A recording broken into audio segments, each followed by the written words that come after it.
Bonjour, bonjour à tous, j'espère que vous allez bien, que vous avez bien passé la journée et que le week-end s'annonce en tout cas très, très... Alors, pour vous bien sûr, pour ceux qui ont des moyens, j'ai souvent l'habitude de le dire, parce que le week-end, c'est pas donné à n'importe qui. Pour nous autres, c'est pareil tous les jours. Et donc, vous savez, nous sommes pendant le mois de Ramadan. Et en tant que musulman, évidemment que j'exécute cette disposition du Saint-Coran. C'est d'ailleurs pour cette raison que vous avez constaté depuis un moment que je ne fais plus trop de publications. C'est pour essayer de prendre un peu de temps pour réfléchir. Réfléchir à la marche du monde, réfléchir à ce qui nous entend et réfléchir à tout. Et cela m'amène à vous envoyer un message de fond de cœur. Croyez-moi, c'est sans état d'âme, sans arrière-pensée, c'est vraiment du fond du cœur. Étant donné que nous sommes dans la période de l'élection et des renouvellements des instances politiques de notre pays, je profite donc de cette occasion pour envoyer ce petit message de fond de cœur à tous les frères, les enfants, les sœurs, les petites sœurs, les, les grands frères, les aînés et tous ceux qui sont sensibles encore au conseil.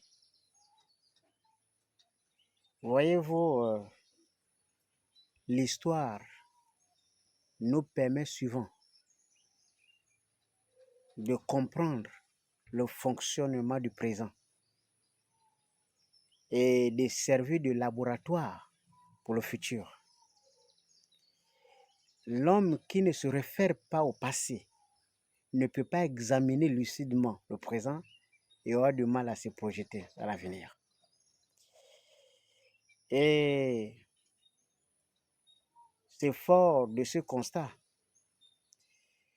que je profite pour vous dire, mes frères, hier, on avait des élections, il y a eu des contestations, il y a eu des mouvements, il y a eu des morts, il y a eu des saccages, on a détruit les magasins et autre chose. Et depuis 1990-93, pour ne parler que de ces périodes-là jusqu'à aujourd'hui, vous avez constaté que les deux côtés, donc opposition, majorité, en règle générale, tout ce que nous faisons, ça ne les touche pas du tout. Parce que personne entre les deux ne paye la facture. La facture est payée par le contribuable. Donc l'argent qu'on pouvait injecter pour autre chose, on réinjecte ça pour les réparations. Et dans tous les cas, c'est nous qui payons le prix. Nous, quand je dis nous, c'est nous les enfants issus des familles pauvres. C'est nous qui payons le prix parce que ce pays est devenu un pays des héritiers.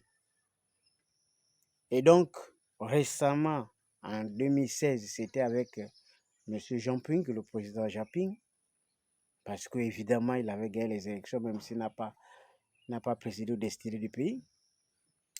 Eh bien, il y a eu des contestations. On avait brûlé l'Assemblée nationale. On a réparé avec l'argent du contribuable. Donc, c'est le contribuable qui a dépensé. Ni le président Ali, encore moins Jean-Ping, personne n'a été dérangé. La preuve aujourd'hui, Jean-Ping, il est à l'aise. Ali Bongo n'a pas de problème. De toutes les façons, financièrement par là, il est toujours à l'aise. Et c'est donc toujours les pauvres qui sont en souffrance. Pourquoi?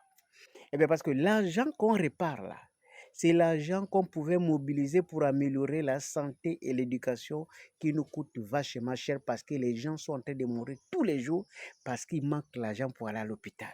L'hôpital est devenu tellement cher et tellement compliqué. Et là, ce ne sont pas des critiques, parce que on vient à peine de perdre encore un parent à l'hôpital général. Ce n'est pas des critiques, c'est des choses réelles. Les gens ne vont pas à l'hôpital, pas parce qu'ils ne veulent pas, parce qu'ils n'ont pas d'argent. Et nier cette évidence-là, c'est faire preuve de la sorcellerie.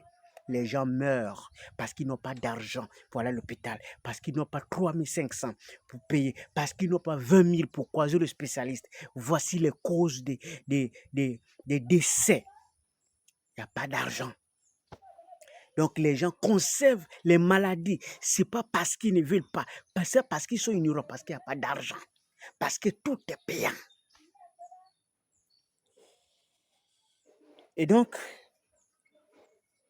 ce qui est souhaitable aujourd'hui, au lieu de casser, de vous énerver quand il y a des élections, c'est de dire à ceux qui dirigent, nous on a compris que nous, les pauvres, on ne compte pas pour vous.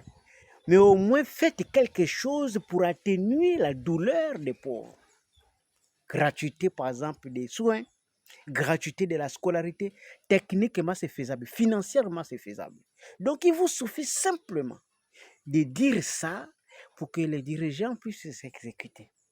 Parce que si, en tant que pauvre, vous ne faites pas un bloc, l'unanimité, pour réclamer les choses aussi simples, rien n'arrivera. Ce n'est pas parce que vous allez partir casser le magasin de Moussa et la briqueterie d'Adama et machin que cela va résoudre le problème. Non, ces gars-là, pour la plupart, ils sont assurés. Donc, ils vont mettre la pression et le gouvernement, pour ne pas perdre les partenaires, va forcément les rembourser. L'argent, là, c'est l'argent du contribuable. Si vous cassez le Sénat, on va toujours perdre. Si vous cassez l'édifice, on va toujours perdre. Ce que vous allez faire comme désordre, c'est l'argent du contribuable qui va sortir. Et c'est toujours les pauvres qui vont payer parce que soit vous allez tuer, soit vous allez dépenser l'argent, soit vous allez mourir de maladie parce que vous allez freiner le processus pour avancer. Et ça, c'est un constat que j'ai, c'est un constat personnel.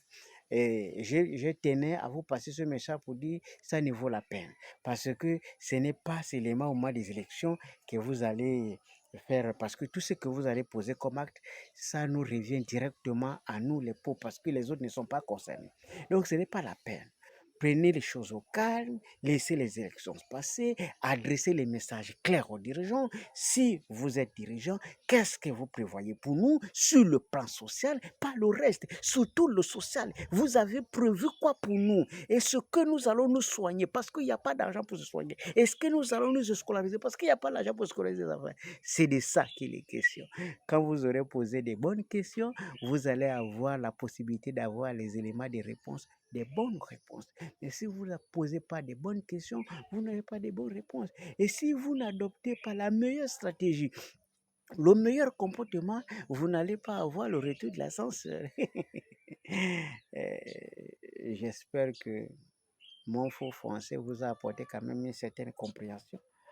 C'est une façon de vous dire, essayons de changer, faire autrement. Essayons de changer la méthode, la façon d'agir. Essayons de changer la façon de revendiquer. Essayons de changer absolument la manière, la méthode. Peut-être qu'en changeant, les choses peuvent changer du beau du nez. En décevant que le plus triste, c'est de ne pas essayer. Il faut quand même essayer. Mieux vaut échouer en essayant que d'échouer sans avoir essayé. À bon entendeur, salut. J'espère que vous avez compris ce que je vous dis par là. J'espère que les uns et les autres ont compris la profondeur de ce que je veux faire passer comme message.